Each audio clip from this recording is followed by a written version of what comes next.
Hello viewers, आज की video का टॉपिक है प्लेसिबो और नोसिबो ड्रग इफेक्ट के बारे में। क्या होता है प्लेसिबो और नोसिबो ड्रग इफेक्ट और ये किस तरीके से आपकी या किसी भी प्रैक्टिशनर की मदद कर सकता है उसके बारे में जानेंगे। प्लेसिबो और नोसिबो ड्रग इफेक्ट दोनों ही फार्मेकोलॉजी में फार्मेकोडायनेमिक का पार्ट है। फार्मेकोडायनेमिक में भी factors affecting drug action. Placebo क्या होती है या नोसिबो क्या होती है, दोनों ही इनर्ट कंपाउंड से बनी हुई ड्रग्स होती हैं।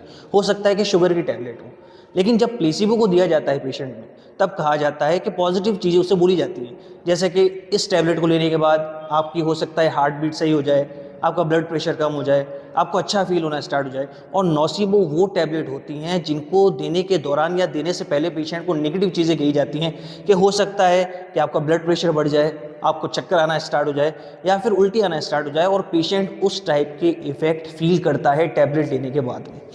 मतलब क्या है इसका, अगर पेशेंट को आप कन्विंस करके चीज़ें दोगे तो वो ठीक होगा, अगर आप उसे कन्विंस नहीं करोगे तो वो ठीक नहीं होगा। इसीलिए देखा जाता है कि जिस डॉक्टर से पेशेंट कन्विंस होता है उसकी दवाई से वो सही हो जाता है, और वही दवाई अगर कोई और प्रैक्टिशनर उसे देता है तो वो ठीक नहीं हो पाता। यानी कि इमोशन का या फिर साइकोलॉजिकल थॉट्स का हमारी ड्रग्स के साथ में या जो भी हम चीज़ें कंज्यूम करते हैं उसके साथ में एक बहुत ही इंपॉर्टेंट रोल होता है। इसीलिए जब भी हम चीज़ें दें पेशेंट को पॉजिटिवली क्या करें, हम ढालें कि ये चीज़ें आपके लिए बेनिफिशियल रहेगी, या उसको एडवांटेज बताएं कि आप अगर इसे लेंगे तो जल्दी सही होंगे या आसानी से सही होंगे। इसी तरीके की जानकारी के लिए मुझसे जुड़े रहें। Thank you.